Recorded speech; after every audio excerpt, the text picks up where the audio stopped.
Hi, everyone. Welcome back to the Change Your Mind podcast, where we explore personal development, spirituality, and science. I'm your host, Chris Ashley. And today we're going to talk about self-talk and shifting belief systems through them, which is something I'm very passionate about. I write about it in my book. My guest is an expert. So I imagine we are going to have a really enlivening conversation today. First, couple quick announcements. Head over to the links in the show notes. You are going to find ways to sponsor the podcast. You're going to find a link to my book, Change Your Mind to Change Your Reality. It was endorsed by Michael Beckwith, Bob Doyle, Marcy Shimoff, all three of whom were in the film The Secret, if you're familiar with that. It was also endorsed by John Gray, who wrote Men Are From Mars, Women Are From Venus, and Anita Morjani, who wrote Dying to Be Me. And let's see what else. You'll find ways to connect with me on social media. You'll find links from my wonderful guest as well. And as always, this podcast is part of the Los Angeles Tribune Podcast Network. Sounds kind of funny that a newspaper is part of has a podcast network, but they have launched an amazing personal development branch. We have live events pretty much once, twice a month, virtual and in person. I was just on stage with Les Brown, Mary Morrissey, Sharon Lecter, Joseph McClendon. So there's just so much happening. Please stay connected with us. Hi, I'm Chris. When I was younger, I went through trauma that caused me to feel broken and lost. But my life changed after I had a spiritual awakening. Since then, I've dedicated my life to studying and learning from masters all around the world that have helped me to create a life of fulfillment and abundance beyond my wildest dreams. Now I'm dedicated to sharing everything I've learned so that you don't have to suffer for decades like I did. I've seen people's lives completely transform, and I share it all right here. All right, so with me today, I have Ben Milston. So Ben is all about empowering spiritually minded purpose seekers to break free from self-doubts and fears, to embrace their true self and create a life of true happiness and inner peace. So welcome, Ben. I'm glad you're here with me. Hey, Chris. Thank you so much for having me. It's good to be here. Yeah, where are you joining in from again? I'm coming in from Australia, up the coast, East Coast. Amazing. Isn't it cool that we can be a world away from each other, half a world away, and still be having conversations like these? Definitely. I'm looking at you in my big gown and you're in your singlet sleeveless, and I'm a little bit. I know. Is it still winter there? Is it still cold? It gets warm during the day, but the nights and mornings are very chilly. Yeah. It's starting to get chillier here in the evenings and mornings. But like by chilly, I mean like 60 degrees, 50 degrees, which I don't know what that translates to in Celsius, but California problems. Cool. So I would start my shows off the same way, and that is by asking my guests to share their origin story. So please share with myself and listeners what it is that put you on this path to become a coach helping people. All right. Thank you. So I like to start by saying that I'm really grateful for having gone through about 12 years, 13 years of super heavy depression growing up. Growing up in an academic family and going to a school where it was very heavily academic, and I just couldn't meet the cut, let's say. And so that just brought in a lot of kind of pressure to be someone that I wasn't going to be, to end up in society, going through university, and had just a lot of pressures from surroundings about who I could be or couldn't be, on top of being diagnosed with learning difficulties and dyslexia and ADD, which I'm sure there's a lot of people can resonate in school. If that's something that we are diagnosed with, the feelings or the want to actually continue studying or knowing how to study kind of goes out the window. And then we're stuck in this field, or at least I was stuck in this field of, well, if I can't succeed here, then I'm not going to succeed in life. I'm not going to be able to amount to anything. I'm not going to be able to be anyone or become anything that this world needs. And that kind of just spiraled me. That led me to substance abuse for about 10 years. I attempted suicide a couple of times. And that was a period where there was no way out that I could see. I didn't want to let my family down, and yet everything I was doing in my life was letting them down, letting myself down. And it was this kind of idea that everything that I was becoming was letting everyone else down, and that's just who I was. Uh, it was then that I kind of broke away from society. I moved countries. I went and needed to get out. Uh, and for a while there, I was kind of picking up, the pieces and understanding. Okay, maybe I just needed to get away from Sydney and that kind of bubble there. Uh, but as it is, we can't escape our problems. And so it didn't matter where I went or what I tried to do. I continued to kind of fall back into old habits and old thoughts. Um, I came across when I was like really going down again the rabbit hole, and it got to a point where I was like, okay, I need to find a way out because I can't keep doing this. This is not working. Whatever I'm doing, I'm not doing it right. And I came across the book Power of Now, which you may be familiar with. And that was my first kind of realization that, hang on a minute, my thoughts are actually the essence of what's creating my depression and my anxiety, my low self-worth. The way that I perceived my world, the way that I internalized situations, my experiences, was actually what was causing me to be afraid of what people thought, be afraid of the judgments and the rejection, and not feel like I was worthy, not feel like I was smart enough or good enough. And that if that was uh, if my thoughts were as powerful enough to be able to bring me to the brink of suicide, well, then they must be powerful enough to also take me out of that and onto a different path.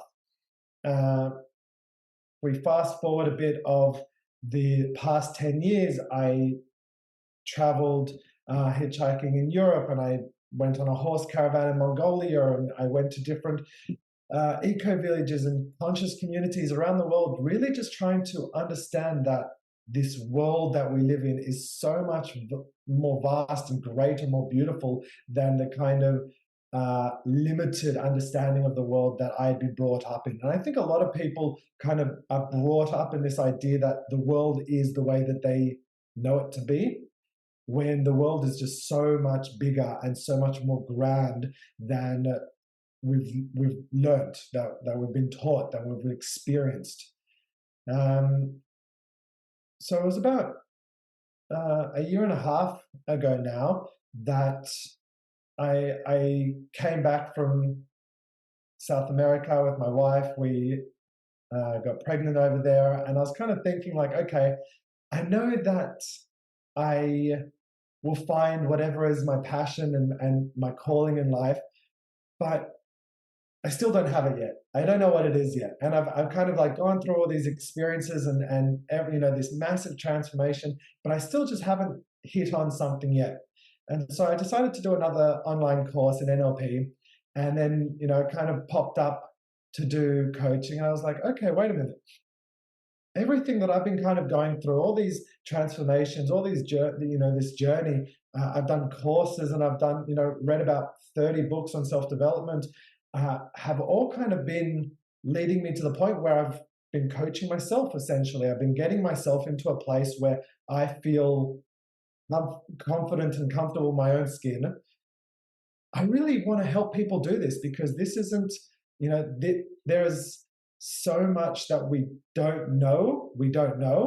And if we're able to have, someone else who's been through, the hell and back, to kind of help mentor and lead other people to a place where even just there is a possibility for more, there's a possibility for growth, is a massive step for, I think, a lot of people. And that's kind of how I got into the place that I'm in at the moment as a coach. I love speaking about self-talk, especially because inner critic is something that comes up for a lot of people and is just such a massive topic. And once we understand our self-talk more, we understand that internal dialogue more, we become more compassionate with ourselves, we become more loving towards ourselves. And that kind of just opens up the world for so many new opportunities, possibilities, and it's exciting to be able to share that with people. Thank you so much for sharing your story. I relate to a lot of it. And I think the reason that I ask everyone what their origin story is because everyone kind of has the same story, right? They've gone through it themselves, they've been through their own trauma, their own tragedy, their own heartbreak, and they've come out the other side and they want to help other people not have to go through what they did for so long, right? They want to give back, and they want to like share the wisdom that they have learned. So I think that's why I ask people to share their origin story, so that people going through it, people that are in it right now, in that dark night of the soul, they know that there's light on the other end of the tunnel, and that, you can not only survive it, but you can also thrive from everything you went through. Because once you're through it and you look back, everything is a lesson, right? Everything happened for a reason. And you started off your entire story by saying you were so grateful to have gone through depression. And I just love that, the way that you frame that, because it's all perspective, right? My own book, Change Your Mind to Change Your Reality, is about that. It's like literally anything that you're going through, there's so many other ways to look at it and see it, and these stories that we tell ourselves. And that really lines up with self-talk. And I also appreciate that you sought out other ways of living life on earth, and saw how other people are going through life, and realized that there's so many other ways to live life other than what you were brought up with, right? And I think that's so true. I think people, especially in the Western world, think, oh, this is life, right? And that's the beauty of travel, right? That's why travel is so important. So I guess the next question would be, how did you start to shift your own self-talk? I know you said you read Eckhart Tolle and some other books, but like, what was the process of reprogramming your mind? Because a lot of that happens unconsciously, subconsciously, right? Sometimes people aren't even aware of their own self-talk. Yeah, 100%. And I think, the beginning stages to any kind of change comes with building an awareness. Because without that awareness, like you said, it's all just kind of subconscious programming. And so, first, it's so important to just become curious with what is happening inside the way that we start thinking about things. Become curious to the way that we feel, and ask questions such as, well, why am I feeling this way? How how am I feeling like this and not something else? Come back to, and I came back to the kind of understanding that everything in my life, every way that I was feeling, was a reflection of something going on within me. So I took the blame off society, or the blame of somewhere else that I had on for so long, and took that responsibility of, okay, well, if this is my own doing, if there's something going on within me that is causing these kinds of emotions, well, let's try and figure that out. So I started with, whenever I felt anything negative or fearful, or anything kind of that I didn't want to necessarily be feeling, I would take a moment to just try and understand, what am I feeling, firstly, because I think a lot of people don't actually know what they're necessarily feeling, but also, where is this feeling coming from? What is it within me that is causing this? And it's so important to be able to start building that awareness for the type of thoughts that we may be having that are causing this. So they may revolve around, looking for blame. They made me feel like this, or they said that. Okay, what is it within me when they said that? Why do I feel this way? So that we can begin to crack that open as to what's happening within. So I think curiosity is a massive, great first kind of starting step. And then from that curiosity, just opening up to the possibilities of, like you said, other perspectives, other ways to see situations. So I would constantly be questioning, well, how else can I be seeing this situation? or trying to step into someone else's views. So they said this. Why would they possibly want to say that? What are they going through that might cause them to say X, Y, or Z? With an understanding that I think everyone is just trying to figure out life in their own way. Everyone's got their own world, their own, knowledge of life, and everyone's just trying to express themselves and be loved and feel community, and everyone's trying to do the best that they can with the resources and knowledge that they have. And if we come from that place of, well, actually, the bully is probably suffering more than I am, if they're going to a point where they feel that they need to build themselves up to bully someone else, then it also opens that kind of curiosity to, well, how are the people around me experiencing? How might they be experiencing, going through their own kind of world? And that offers a lot of insight into if it feels right to feel the way that I'm feeling, or do I feel maybe compassionate towards someone else rather than feeling victimized? I love everything you just said so, so much. And I'm over here nodding. And it's funny. Like, this topic keeps coming up on my show. And so, just to give you an example, yesterday I recorded 2 shows. One was about with like a finance guy who has financial freedom and retired at like 40, about money mindset. And the next one was about with one woman whose husband committed suicide a year ago. And both of those conversations went to, it is so almost trendy right now in society to be a victim, right? Because especially on social media, right? Because um it's so easy to blame outside events and other people for your suffering, right? Like you said, like you took your own blame off of society. And it makes sense why people do it, right? They get pity, they get attention, they don't have to do their own inner work, right? They don't have to feel guilty, they don't have to take accountability.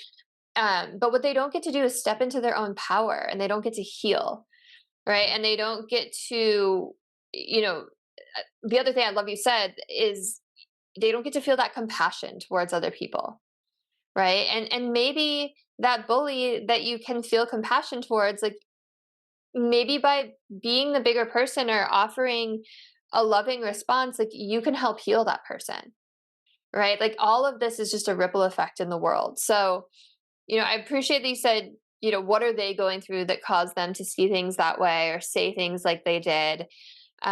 Because the thing is, like, you don't have to be right and make anyone else out to be wrong. Like, newsflash, right? Like, those are Yeah. just workings of the ego, right? Like that is not a requirement. And especially as someone who like studied NLP, it's all about understanding the other person. That's how we build meaningful relationships, right? And make people feel seen and understood. And it's not just about us. We don't live in this bubble, right? We're connected to everyone. So I like that you said you started with like what's happening within me, right? Like what's happening within me that made me react in that way or that made me feel those feelings. So does this always trace back to like something from childhood, or like what's your experience been like? Like when you ask what's happening within me, like what's the root of all of that? Right. And I think what's really important is recognizing that things definitely, uh, a lot of things stem back to childhood, because that's kind of one of the places where our core belief systems, our core ideas about who we are and what this world is, what reality is, the way that we should respond or react to one another, kind of gets formed. And so there's going to be a lot of belief systems in there. When I talk about belief systems, I talk about specific ideas or concepts that we hold to be true, we accept to be true, but aren't necessarily true. There isn't necessarily truth in them. That's why they're still a belief, but we accept them as truth. And so there's a big distinction between fact, which can be almost impossible to actually ever prove, to a belief system which is the structures that we identify with, or the type of concepts and ideas that we hold to be true about who we are in this world. And so when we look at our history, when we look at childhood, when we look at, it could be a incident that we had last week, in all fairness, but most of our belief systems about who we are form when we're, going through school, adolescence, as a kid, young kid, and even, there's a lot of studies to show that in the first 7 years of being born, there's so many kind of belief systems about what this world is and what we're capable of or who we are is formed, and that kind of stays with us. So yeah, it's really, I think, understanding and internalizing where, and I think, and I say where, but it doesn't necessarily from experience need to be where in our history something comes up, as much as where in our mind, or what triggers things come up that we say certain things. So for instance, there is a big I think kind of struggle that most people have surrounding self-worth, right? And this tends to be because when we were kids, there was a lot of pressure on us to be a certain person, to act a certain way. We had, we would do things to please our parents. We would do things to please, the people around us. We tried fitting in. And so we would want to act a certain way. And so there was constantly, being grown up in a society where we needed to try and understand how to act so that we were accepted. And that kind of allowed or made it problematic for wanting to express our true self, because we would be fearful that our true self wouldn't play the power of, up to the standards of our parents, or up to the standards of the kids around us or at school and whatever else. And so when we understand, okay, it's coming, say, that from self-worth, yes, we can look back into the history of where that might be. It could be from a parent, it could be from a teacher, it could be from schools, which is super important to understand on a whole. But I think if we're wanting to understand how to move forward, then it's also recognizing the times in our life now where we may feel unworthy, and seeing, well, how can we change those kinds of thoughts? How can we shift those thought patterns that we have now to something that is going to be more beneficial, serving us more, moving forward with our life? Because, and something that comes up a lot, is that the idea that if someone's been, the last 40 years thinking the same things, can they change that? And I think, one of the biggest reasons why we can change after 40, 50, 60 years is because there's a lot of work that, say, needs to go into healing our past, but it's also in rewiring and reprogramming the brain from now into the future. And that kind of instant can be a lot easier, a lot quicker. Same, if we were to try and learn an instrument and we practiced every day for 6 months, we would get incredibly good at that instrument, even if we hadn't been playing that instrument for our entire life. And so I kind of see it very similar, if that makes sense. Yeah, it totally makes sense. And it's cool that you were talking about the first 7 years, because it's been proven that kids under the age of 7 are in a theta brainwave state, which is literally hypnosis. Like when we say kids are programmable, they're literally programmable. They're sponges. They're just downloading everything. So, the opinions of the adults you grew up around is a huge thing. And like you said, friends at school and just kind of society pressures. The other thing I wanted to add is just about belief systems, and how you were talking about how like they're not true necessarily. Like if you look in the thesaurus, one of the antonyms for the word belief is truth. Isn't that wild? So it's literally the opposite of belief is truth.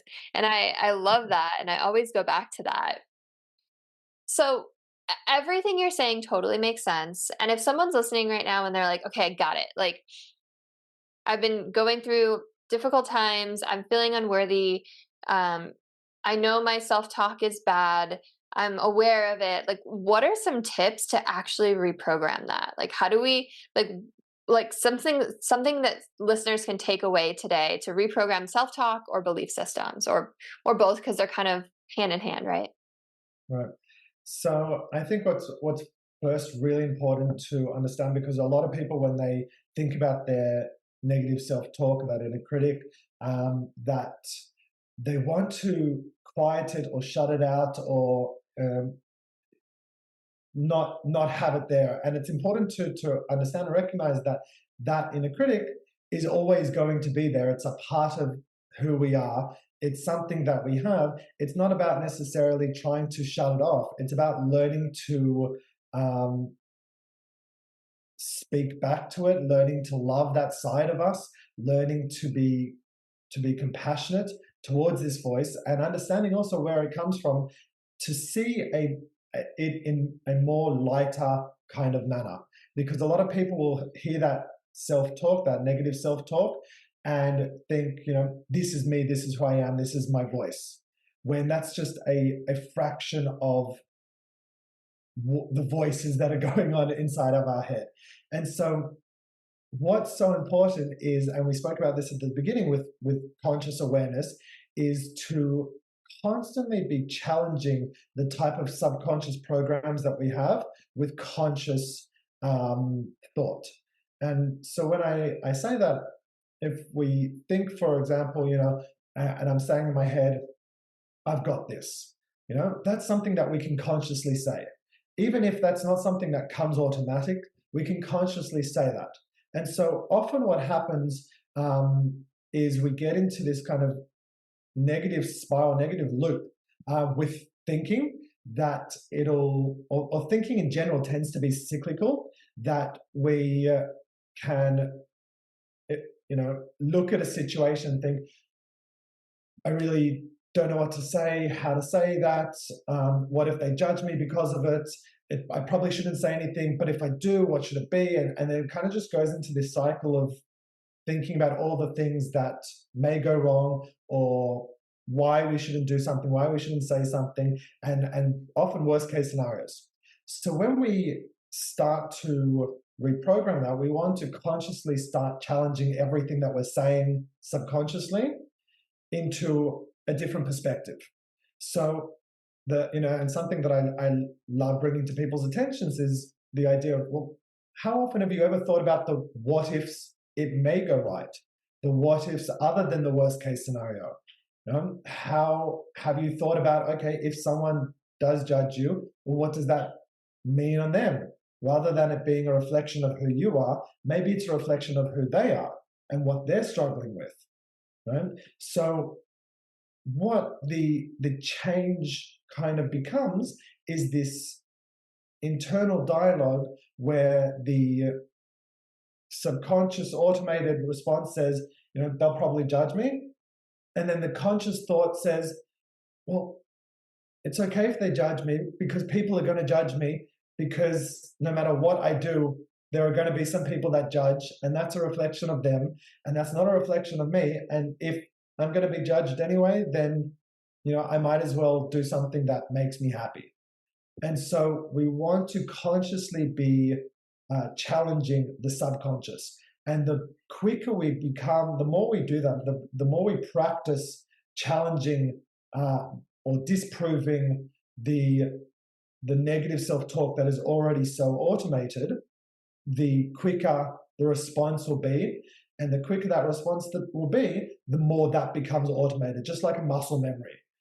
And something that becomes, really cool when it becomes so quickly that the self-doubt might be, I'm really scared, I don't know if I can go out there. And then straight away you say, actually, I've done this before. I know what I'm doing. Everything's going to be fine. Just breathe, trust myself, go out and do whatever I'm, about to do, or say whatever I'm about to say. and it becomes that quick, we can begin to see the humor, if you will, in that old kind of negative programming, because a lot of that old programming is actually quite ridiculous, to be honest. It kind of brings up these ideas that are often based on very little proof or examples. One thing might have happened in our life, and so it'll just kind of own in on that experience as making it proof rather than all the other reasons why something isn't the case.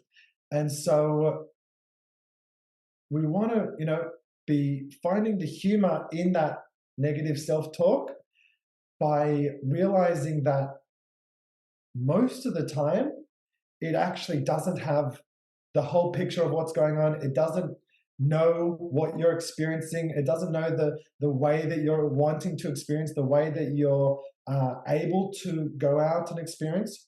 And through that conscious kind of talk, through that conscious thought, we're able to shift out of the negative to just the type of thought that you want to be hearing, essentially. I really appreciate everything you said. And I think I couldn't agree more. Like first of all, like having the knowledge that of like psychology and that other people come from their own pain and their own fear, right? And it has so much more, if someone's judging you, it has so much more to do with that person than with you. Like just understanding that just is just like, oh, it's just this relief, right? It takes like so much of that pressure off. And it's interesting that you said it's not about turning something off, right? That's how you started your whole response. And that's kind of been a theme lately that a lot of people have been saying on the show. And, I don't believe in coincidences, right? I think it's something that like the collective needs to hear, or maybe I need to hear, or, for some reason it's coming up a lot. And it's almost about that idea of like what you resist persists, right? Like if you're focusing on something so much and you're like, no, go away, like that thought's bad, like you're putting energy onto it, right? Instead of just kind of acknowledging it, being like, okay, you're there, I understand, I see that part of myself, but like I'm going to put my energy and focus over here on this new empowering thought, right? Instead of this limiting belief. So I just kind of wanted to call that out. It's really interesting that you brought that up because again, it's been like really recurring on the show. And I also like at the end you were talking about, maybe that's not the whole picture, or, we tend to focus in on like negative things, right? And I think it's a survival instinct, right? We are wired to be living in caves and looking out for danger, and so we spot the danger, right? But that doesn't really translate well into our everyday modern lives, where 1,000 positive things can happen to you, or you can hear about in a day, and then one negative thing or one scary thing, and you just like latch onto that, Yeah. right? And you mentioned that you're a parent. I'm a parent too. I have an 8-month-old, and that's something that I've had to like revisit, right? Because there's so many fears that come up and anxieties with being a new parent. So it's so interesting, like catching these things and being like I don't know, like, did you just do that? That's funny. I didn't even know you could do that. Um, it's like, I don't know. For me lately, it's been like the SIDS thing, right? Like we just got this new book, and it was there. I was looking at the back cover, and it was written by these two women who both lost their 3-month-old babies to SIDS, and it's heartbreaking. And that's been like this anxiety in my head all week. And I was talking to my husband about it. He was like, "You need to just go like Google some stats, because it's going to put everything into perspective about like how rare that is, and that he's already 8 months and like almost clear of that. So it's just about like, again, putting things into perspective. So I appreciate everything you said." Yeah, 100%. And I totally resonate with that idea on latching on, to something, because as we do, we want to, we're used to being in this kind of survival mode, as we've kind of all grown up. And so we take so much of that like survival mode into our day to day, where we really shouldn't be in survival mode, where we shouldn't, be going through these fight, flight, or freeze emotions. And yet, because we are hardwired to look out for the dangers, and often the dangers these days aren't physical dangers, but dangers towards our sense of identity. So if someone judges us, well, that's an attack on us and me as a person, and so it releases those kinds of same kind of fears and worries and struggles, as though we were going to be chased by a lion. And so it's those emotional kind of struggles that are happening internally, that's when we say, it's the inner work and whatever, because it's not an external battle. It's not something necessarily externally that is happening. And then there are constantly things externally that are going to affect us. I'm not saying that by any means, but it's often the realization that we can't impact so much our what's the word I'm looking for? Outcome, but we can impact our outlook on the outcome. Mm-hmm. And I think when we understand that our outlook on whatever specific outcome is more positive, then we're going to internalize whatever the outcome was, whether it's a good outcome or a bad outcome, to be a more positive feeling outcome. Totally. And I think that that's a skill that we can hone too, is learning to, because bad shit's going to keep happening, right? Just because you do healing work, or you're, like, we're all going to go through challenges. We're going to face tragedies and adversities and heartbreak and all these things, because we're still living life, right? Just because you're healed doesn't mean life's going to stop happening. But when you have this kind of mindset shift, you have these tools to be able to be like, okay, like, how am I going to adapt in this situation? Like my husband's kind of going through it right now with like work, everything's crazy and collapsing, but the leadership team is so smart, and they're, instead of freaking out, they're like, well, we could try this and this and this. And it's just about getting creative, right? And being adaptable.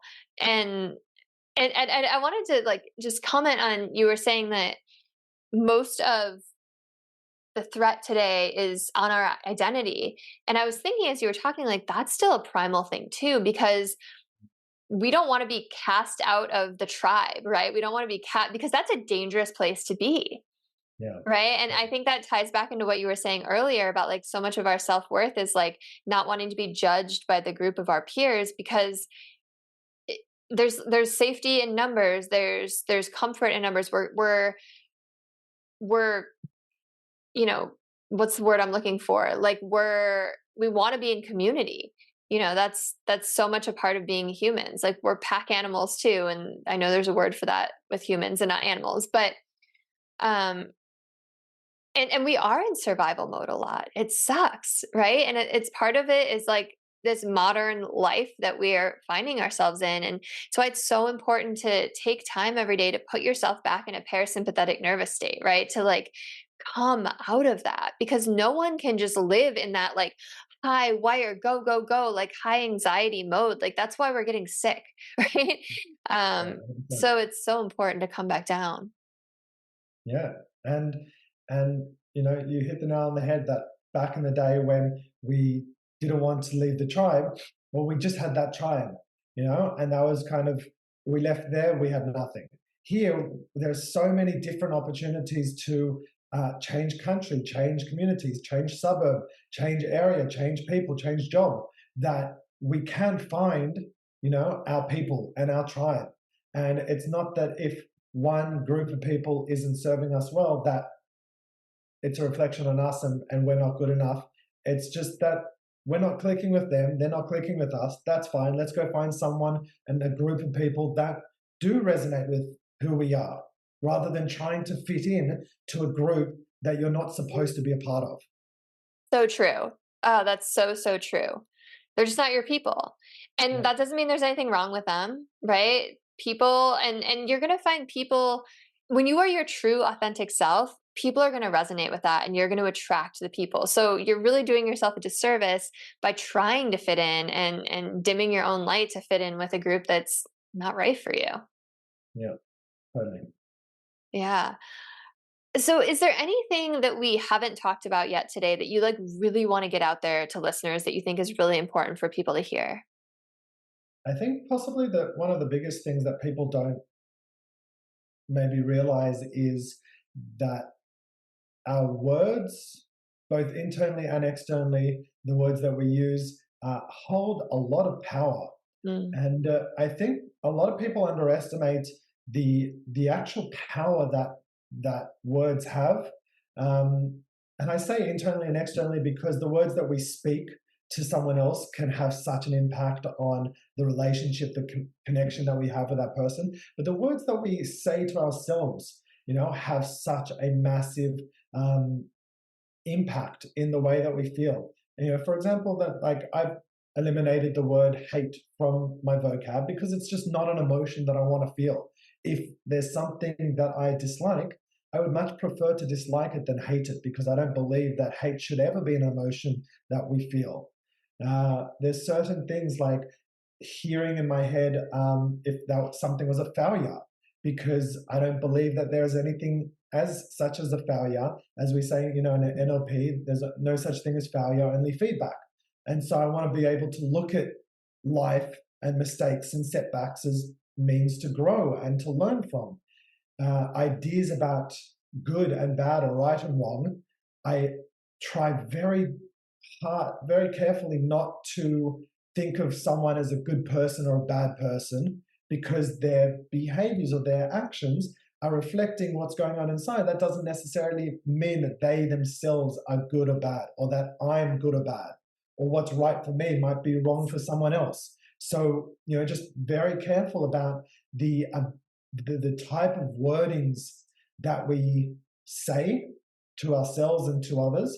And if there's a specific word that you become aware of that doesn't feel nice to hear, well, then maybe it's time to think, how else can I say this? How else can I word the same idea or the same concept without using a specific word that holds a lot of weight? Another example, might be should. The word should holds so much weight on the things that we should or shouldn't be doing when we could be doing something, or we might want to be doing something, we'd like to be doing something, but to should be doing something just holds this pressure on something that is a must, but then we might not do it. And then if we don't do it, then we feel like a failure because we should have done it. Rather than, we could have done that, maybe I will do it tomorrow. totally. As Tony Robbins says, don't should all over yourself, right? I love Yeah, that. totally. But yeah, I think it's everything you said. I'm so the same way, and no one is inherently good or bad. By the way, I want to just say that when you were talking about that, like no one is good or bad. We're all here incarnated as human beings, having a human experience, and like we've been talking about, you say things and do things because you have a lens through which you view the world, and that lens is based on your past experiences, right? And I think that just again comes back to like it's not up to us to judge other people, right? Just like we're not supposed to place blame on other people, and also like don't give other people that much power. Like no one is responsible for your good mood or your bad mood except for you, right? Like no one has that much power over you that they can ruin your life or even your day. Like you alone hold that power. Another one that I just wanted to say too, that as you were talking, that I hear a lot is like, this always happens to me, or this never happens. Yeah, And I hear that a lot with coaching clients. And there's like some friends and people in my life that it's like, anytime something bad happens, they're like, oh, this always happens. And it's like, well, yeah, it's going to keep always happening if you keep saying that, right? You're like yeah. putting that out into the universe. I'm not that But, type of person, you know. oh, Is that yeah, totally. That one well, you too. won't be that type of person if you keep saying you're not that type of person. Yeah. Yeah, exactly. That's just how things are, right? Yeah, all of those things. So, and I think when you're first starting out with all this, it can be really overwhelming because you're like, oh, I have to like monitor every single thing, but like it becomes easier, right? Like you were saying, it becomes a habit. The more you start to just notice and be aware, and it's not about like, you know, shaming yourself if you do catch yourself saying these things, like be gentle with yourself, but it it gets like easier, right? It becomes and now like you're saying, it's like once you're in that habit, if you hear the word hate, you're like, ooh, like that doesn't feel good. Like I energetically, that doesn't feel good. Awesome. Well, I appreciate you so much. This has been such a great conversation. I knew from just everything you're about that we'd be on the same page and that it would be great. And I just think it's so important for people to hear everything that we talked about today. So I appreciate your time. I'm sure people out there are resonating with you and they're like, I want some of what he's teaching. So if they want to work with you or connect with you, where can they find you online? So I would really love for anyone listening, if you're looking for your community, you're looking for a tribe online on Facebook, for other soul searchers, purpose seekers. I've got a great and growing community that is just really a safe space for other people to connect and to find our tribe. Because, like you said at the beginning, so often we're going through very similar internal processes, even if our external world is very different. It's our internal ideas about who we are and are we good enough, and all these kinds of fears and doubts and worries and whatever else are very similar. And so it can really help to just kind of have that support system and that community uh, that resonates and understands what we're going through. So there's that Facebook community as well. But if you're wanting to read up a bit more about me online, you can go to my website. I'm sure you've got the links that you'll attach to this. And I'd love to just meet you, connect, have a conversation. 100%. Awesome. Yep. All those links will be there. And yeah, if you're driving, don't try and write it down. Come back. It's always there. It's going to be evergreen. Thank you so much again, Ben. It's been such a pleasure chatting with you. If you are listening, please comment, share, subscribe, like all the things. Connect with us both on social media. And if there's someone in your life that you think could really hear this, send them the episode. Maybe no one's thought to just kind of gently hint at these kind of things. And I think, like we've been talking about, knowing that someone else has gone through it makes it so much less isolating when you're going through it. So I will see you all next week. Have a beautiful rest of your day.